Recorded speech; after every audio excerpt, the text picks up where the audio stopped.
Hi everyone, it's Susan Walsh, the classification guru, here in my data den. And again, because of my 3-year anniversary, I'm going to give you my top 3 tips on supplier normalisation. So the first thing I'm going to cover off is consistent standards. Now, are you removing all the suffixes at the end of the supplier name, such as limited, LTD, Inc., incorporated? We got SA, we got BV, we got NV, we've got SPZOO. Depending on where you are in the world, there are a number of different suffixes. So do you want to either keep those all in or do you want to remove them?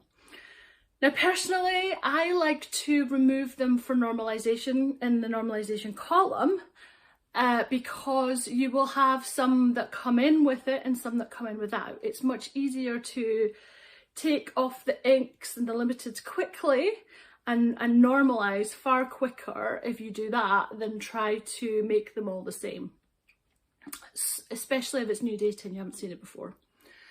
But if I needed to use the end of the suffix as a guide, so for example, things like LLP, LLC quite often are solicitors and accountants, you can still search by that in the supplier name and get the information that you need.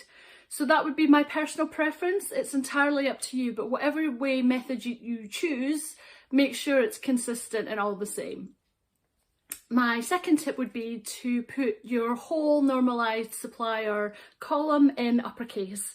Now the reason I say that is it's much easier to spot when things are almost the same, not quite the same, when you have a pivot list or an aggregated list in whichever software you're using.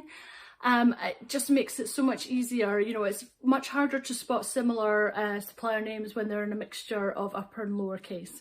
So that would be my second tip. And then finally, I would say, you know, don't just normalise it and leave it. You have to maintain it regularly. And the reason I say that is you are constantly updating your data with refreshes, new suppliers, etc. So you might have one supplier in your norm list that you've left and not really touched. But then another supplier with the same name but slightly different comes in. Maybe there's an extra full stop in there or something like that. Suddenly you have 2 suppliers that should be 1. So you should always be going through and regularly maintaining and checking your normalised supplier information. And the other thing is that, you know, companies get bought out, they change their names all the time. So, you know, it's important to keep that up. Sometimes I see supplier names in data and they haven't been called that for maybe 5 years. So it just makes everything run a lot more smoothly.